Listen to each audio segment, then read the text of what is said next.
बिस्मिल्लाहिर्रहमानिर्रहीम अस्सलाम वालेकुम डियर स्टूडेंट। आज का जो हमारा टॉपिक है उसमें हमने स्ट्रक्चर ऑफ जो बैक्टीरिया लास्ट लेक्चर में शुरू किया था उसी को कंटिन्यू रखना है। तो लास्ट लेक्चर में हमने सेल वॉल के बारे में डिस्कस किया था। आज हमने कुछ छोटे छोटे पार्ट्स को डिस्कस करेंगे। सेल मेम्ब्रेन, बहुत सारे बैक्टीरिया में ये सेल वॉल के नीचे होती है, लेकिन कुछ बैक्टीरिया ऐसे हैं जिनमें सेल वॉल ही नहीं होती, तो सेल मेम्ब्रेन सेल की सबसे बाहर वाली बाउंड्री होती है।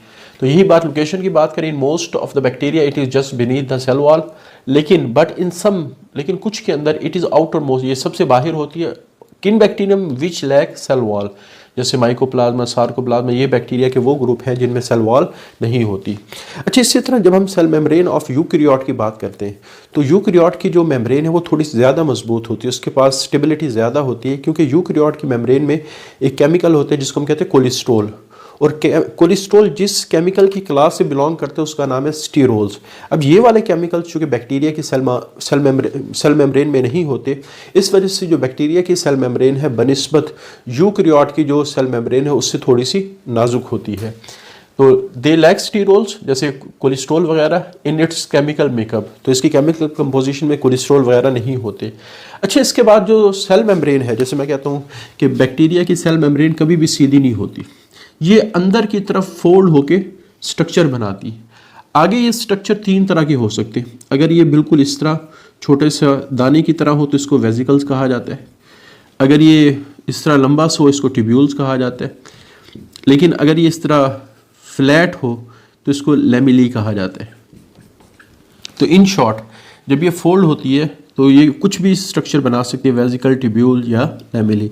तो इन सारे स्ट्रक्चर्स को हम कहते हैं मेसोसोम्स। ठीक है, मे भी पॉसिबल है कि एक ही फोल्डिंग के अंदर ये तीनों चीज़ें हों, मे भी पॉसिबल है ये अलग-अलग हों। तो मेसोसोम बनते कैसे है? एट सम पॉइंट, कुछ पॉइंट के ऊपर ये इन्वेजिनेट होके टू फॉर्म वेसिकल्स, या तो ये वेसिकल बनाएगी या ट्यूब्यूल बनाएगी, लेमिली बनाएगी। तो इन इन्वेजिनेशन को, इन अंदर की फोल्डिंग को मेसोसोम्स कहा जाता है। अच्छा, मेसोसोम में काफ़ी सारे एंजाइम्स होते हैं जो मुख्तलिफ फंक्शन के लिए बैक्टीरिया अपने पास रखता है। जैसे फॉर एग्जांपल इसके पास जो एंजाइम होते हैं वो डीएनए रेप्लिकेशन में, डीएनए की जो कॉपी है जो बैक्टीरिया के अंदर होता है उसको कॉपी करने में मदद करते हैं, सेल डिवीजन में मदद करते हैं। और ये रेस्पिरेटरी सेंटर है, यानी बैक्टीरिया का जो सेल जब रेस्पिरेशन करता है तो उस रेस्पिरेशन करने में ये हेल्प करते हैं। अच्छा, उसके बाद सेल के अंदर जो लिक्विड पोर्शन है वो साइटोप्लाज्म कहलाता है। ठीक है, और इसमें आपको पता है जो साइटोप्लाज्म होता है इसमें बहुत सारा पानी होता है, और बहुत सारे पानी के अंदर काफ़ी सारे डिज़ोल्व सब्सटेंसेस होते हैं, जैसे ग्लूकोज वगैरह, ये डिज़ोल्व होते हैं। लेकिन उस साइटोप्लाज्म के अंदर उन केमिकल जो पानी में डिज़ोल्व होते हैं उनके अलावा कुछ बड़े बड़े स्ट्रक्चर भी होते हैं, जैसे न्यूक्लियाइड है, प्लाज्मिड है, राइबोसोम्स है। तो साइटोप्लाज्म ये एक ऐसा लिक्विड है विच कंटेन डिज़ोल्व सब्सटेंसेस, जिसमें डिज़ोल्व सब्सटेंसेस होती हैं, एंड आल्सो डिस्क्रीट स्ट्रक्चर, और कुछ खास किस्म के स्ट्रक्चर होते हैं जैसे न्यूक्लियाइड, प्लाज्मिड और राइबोसोम वगैरह। अब इनको वन बाई वन डिस्कस कर लेते हैं कि इन स्ट्रक्चर का क्या काम है। तो इनमें से जो पहला स्ट्रक्चर हमारे पास है वो है न्यूक्लियाइड। अच्छा, एक और बात ध्यान में रखेंगे कि जितने भी हमारे पास प्रोकैरियोट होते हैं उनकी एक खूबी ये होती है, उनमें मेम्ब्रेन बाउंड ऑर्गेनेली नहीं होते, यानी हर वो ऑर्गेनेली जिनके इर्द गिर्द मेम्ब्रेन होती है वो इनके अंदर मौजूद नहीं होते।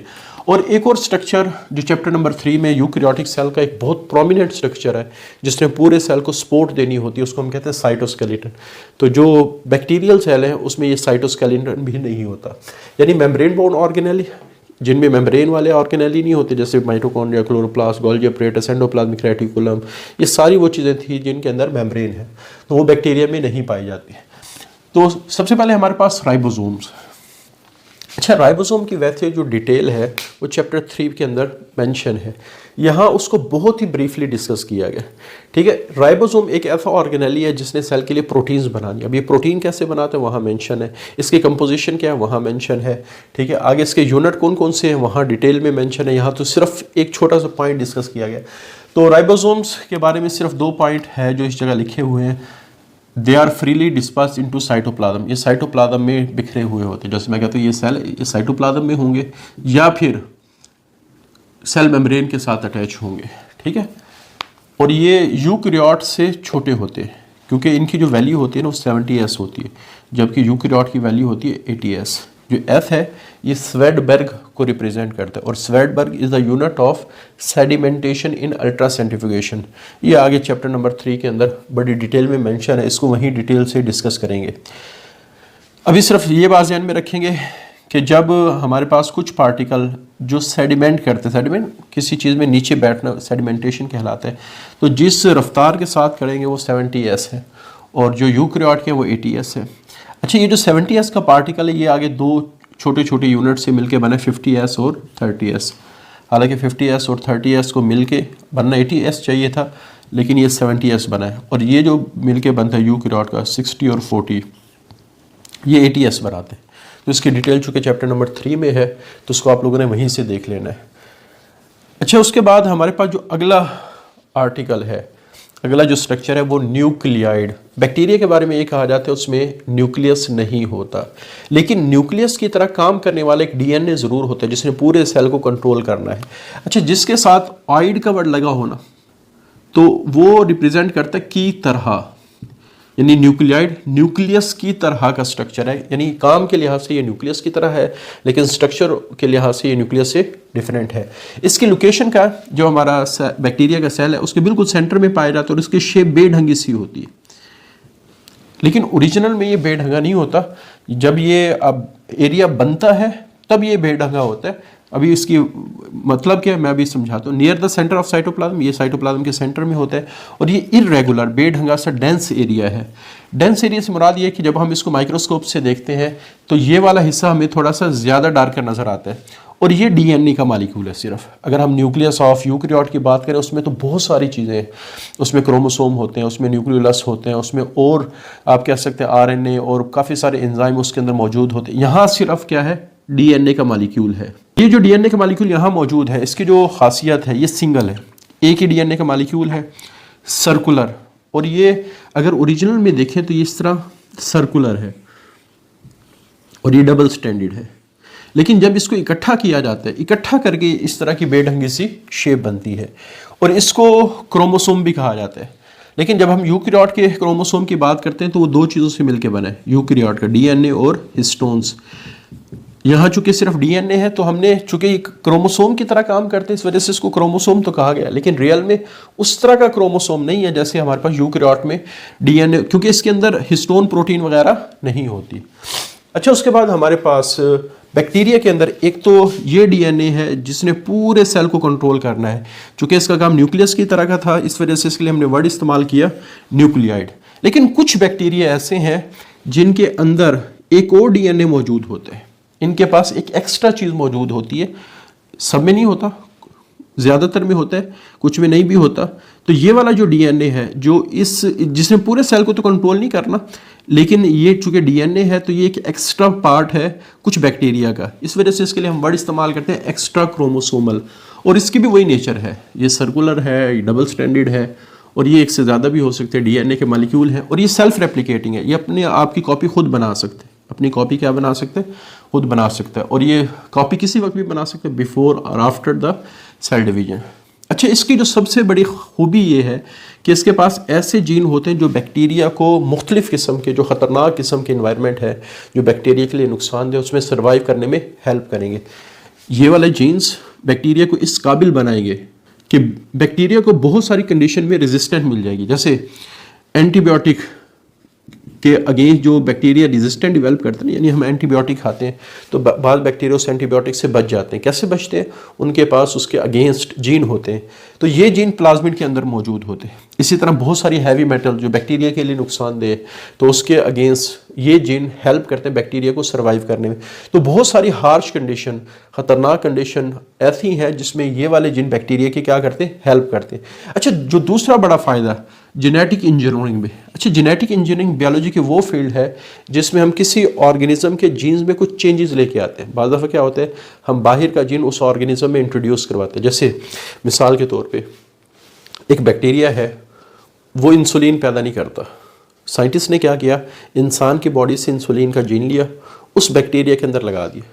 तो यहाँ क्या हुआ कि बैक्टीरिया के जीन में तब्दीली आई कि पहले उनके पास इंसुलिन का जीन नहीं था, अब उनके पास इंसुलिन का जीन आ गया।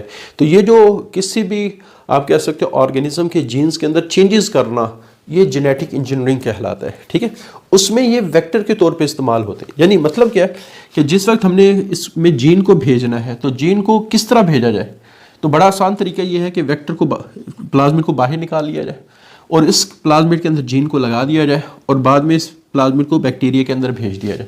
अब चूंकि प्लाज्मिड बैक्टीरिया का हिस्सा है तो बैक्टीरिया इस जीन को फिर अपना समझ के वही काम करवाता है जो आप कह सकते हैं प्लाज्मिड के जीन करते हैं। यानी प्लाज्मिड के जीन जो जो काम करेंगे, ये वाला जीन जब अपना काम करेगा तो इंसुलिन बैक्टीरिया में पैदा हो। अच्छा, इसके दो फायदे हैं। एक तो फायदा ये है कि जो जीन हमने लगाया है, ठीक है, जब प्लाज्मिड कॉपी बनाएगा तो ये जीन भी कॉपी होते हैं, तो इससे हमारे पास नंबर ऑफ जीन्स जो है वो उनकी कॉपीज हो रही होती है। अच्छा, कॉपी करने का फायदा क्या है?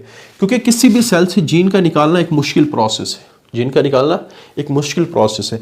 तो जब हमने एक जीन को निकाल लिया तो बार बार अगर हमें जीन को किसी सेल से निकालना पड़े तो ये थोड़ा मुश्किल प्रोसेस है। अब एक दफ़ा हमने निकाल लिया, अब इसकी जस्ट कॉपी बना लें।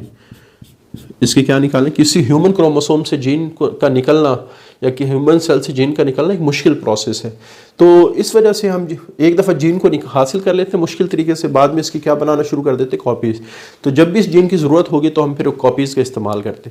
तो एक तो प्लाज्मिड जब रेप्लिकेट करेगा, डुप्लीकेट करेगा, तो इस जीन की भी कॉपी। दूसरा, जब जीन जाके अपने आप को इस सेल के अंदर शो ऑफ करवाएगा, अपने फंक्शन को परफॉर्म करवाएगा, तो वो प्रोडक्ट जिसका जीन है वो प्रोड्यूस होना शुरू हो जाए, जैसे इंसुलिन वगैरह बैक्टीरिया के अंदर। तो ये जो हमारे पास जीन है जाके दो काम करते हैं, क्लोनिंग अपनी कॉपी बनाते हैं और प्रोडक्शन ऑफ प्रोटीन। तो प्लाज्मिड ने क्या किया, एक बाहर का जीन वो बैक्टीरिया में ले जाने में हेल्प की। तो इस वजह से ये जो कैरियर है जो जीन को लिविंग सिस्टम में लेके जा रहा है, इसके लिए हम कौन सा वर्ड इस्तेमाल करते हैं? वेक्टर।